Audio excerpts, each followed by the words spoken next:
elasid kord kaks venda. Üks vaene, teine aga rikas. Rikkal vennal hakkas kuidagi vaesest kahju, et tal pole midagi hinge taga ja andis talle ühe lüpsilehma. Öeldes, et aegamööda teed sa mulle ta tööga tasa. Vaene vend teeniski aegamööda lehma tasa. Siis aga hakkas rikkal vennal lehmast kahju ja ütles vaesele, anna mulle lehm tagasi. Aga vaene paluma, vennas, ma olen ju selle tööga tagasi teeninud. Mida tühja sa oled teeninud, mitte midagi. Aga vaata, missugune lehm, anna tagasi. Vaesel hakkas oma tööst kahju, ei taha lehma tagasi anda. Läksid isanda juurde õigust otsima. Tulid sinna, isandaga nähtavasti ei tahtnud pead murda, mõelda, et kes on süüdi ja kes on õige ja ütles neile. Lehm saab sellele, kes lahendab mõistatuse. Räägi, isand. Kuulake, mis on maailmas kõige rammusam, kõige kiirem, kõige armsam? Homme tulete tagasi ja ütlete. Vennad läksid ära. Rikas sammub koju ja mõtleb, tühi puru, aga mitte mõistatus. Mis võib veel olla rammusam kui isanda sead või kiirem kui isanda hurdakoerad, armsam isanda rahast. Lehm saab mulle. Vaene mees tuli koju ja mõtles ja muutus kurvaks.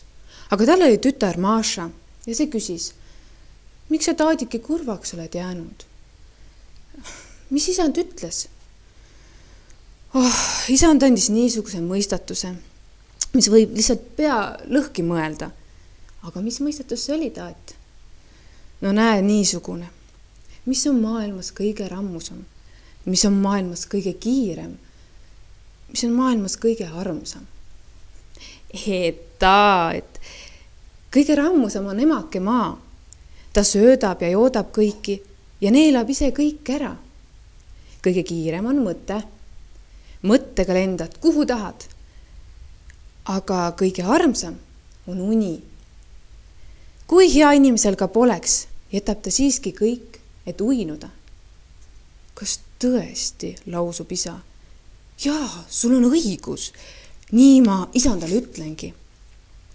Järgmisel päeval lähevad mõlemad vennad isanda juurde ning see küsib neilt. Kas mõistatasite ära? Jah, mõistatasime, isand, vastavad nemad. Ja rikas astub sedamaid ette, et ruttu vastata ja ütleb. Kõige rammusamad, isand, on teie sead. Kõige kiiremad teie hurdakoerad. Kõige armsamaga raha. Ei, valetad, lausub isand. Aga sina? Mina arvan, isand, et pole midagi rammusamast kui emake maa. Ta toidab ja joodab kõiki ja neelab ise kõik ära. Õige, lausub isand. Aga kõige kiirem? Kõige kiirem on mõte. Temaga võid lennata kuhu tahad. Nii, ja mis on kõige armsam, küsib isand. Kõige armsam on uni. Kui hea inimesel ka poleks, jätab ta kõik, et uinuda. Kõik on õige, imestab isand. Lehm jääb sinule. Ainult ütle mulle, kas sa need mõistatused ise ära lahendasid või aitas sind keegi? Jah, isand, ütles vaene mees. Mul on tütar, Maša. Temapse mind aitaski. Isand sai vihaseks. Kuidas? Mina olen nii tark, aga tema lihtne tüdruk ja mõistatas ära kõik mu mõistatused. Ootas aga. Näe, siin on 10 muna, keedetud muna. Anna need oma tütrele. Las ta paneb kana alla hauduma. Kuid nii, et kana ühe ööga pojad välja tooks ja rammusaks toidaks. Sinu tütar neist 3 ära tapab ja hommikuks ära praeb. Sina aga tood siia enne, kui ma tõusen.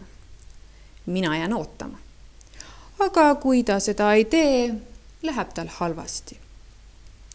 Vaene mees sammub kodu poole, jõuab koju ja tütar küsib talt, miks sa jälle nutad, taat? Kuidas ma ei peaks nutma, tütreke? Isand saatis sulle 10 keedetud muna ja küsis ja käskis, et sa paneksid need kana alla hauduma. Ja et kana ühe ööga pojad välja tooks ja rammusaks toidaks ja et sina neist 3 hommikuineks ära praeksid. Tütar aga võttis pudrupoti ja lausus. Vii taat see puder isandale ja ütle talle. Kündku ta see maa sisse, kündku ta maa ülesse, külvaku see puder maha ning sellest, et sellest kasvaks ja küpseks hirs. Et isand selle hirsi ära niidaks, ära peksaks ja teratambiks tangudeks. Toiduks kanapoegadele, mis peavad tulema neist munadest. Vaene mees viibki selle pudru isandale, annab talle kätte ja ütleb, et nii, et tütar käskis.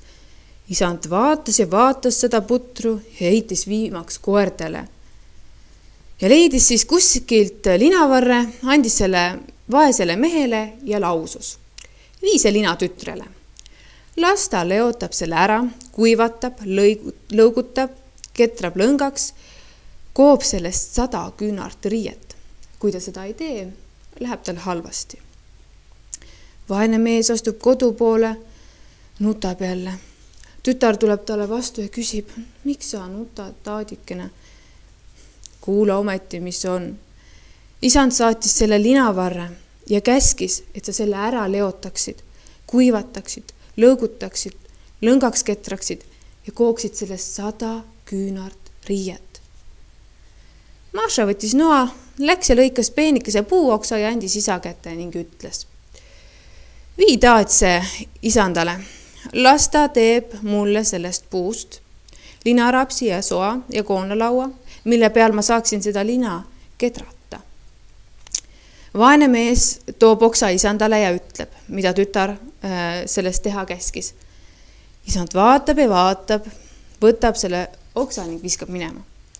Ise aga mõtleb, no seda nii kergesti juba ära ei tüssa. On näha, et ta pole päris pea peale kukkunud.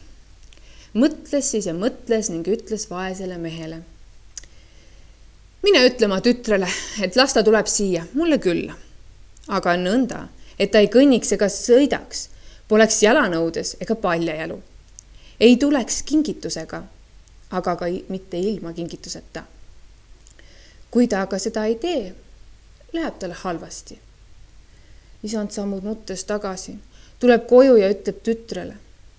Mis me nüüd tegema hakkame, tütreke? Ja jutustab talle kõik ära, mida isand oli käskinud. Maša lausub, ära kurvasta taat, kõik läheb hästi. Mine osta mulle elus jänes. Isa läks, ostis elusa jänese. Maša aga pani enesele ühte jalga katkise kinga. Teise jala jättis paljaks. Siis püüdis kinni varblase, võttis kelgu, rakendas ette soku.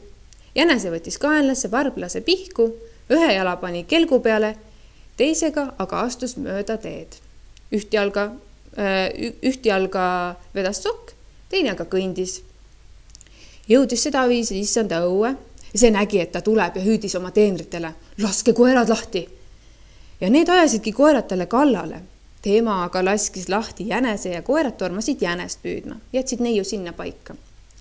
Siis läks ta majja isanda juurde, tegi talle kummarduse ja ütles, siin on teie kingitus, isand, ning ulatas talle varblase. Isand tahtis varblast pihku võtta, kuid neiu laskis selle lahti ja vurr aknast väljast ta oligi. Sel silmapilgul tulid talumehed isanda juurde õigust nõudma. Et isand siis küsib kohe, mis teil tarvis on, head inimesed? Üks vastab.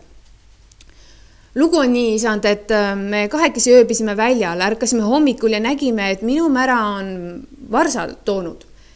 Teine mees aga ütleb, tühi jutt, minu mära tõi. Mõista meile õigust, isand. Isand mõtles ja lausus. Tooge siia varss ja hobused. Kumma juurde varss jookseb, see ongi ta ema. Toodi sinna siis rakmesse pandud märad ja lasti varss lahti, kuid need 2 peremest tirisid varssa kumbki oma poole, nii et vaesek ei teadnud, kuhu ta peaks jooksma ja põgenes lihtsalt eemale.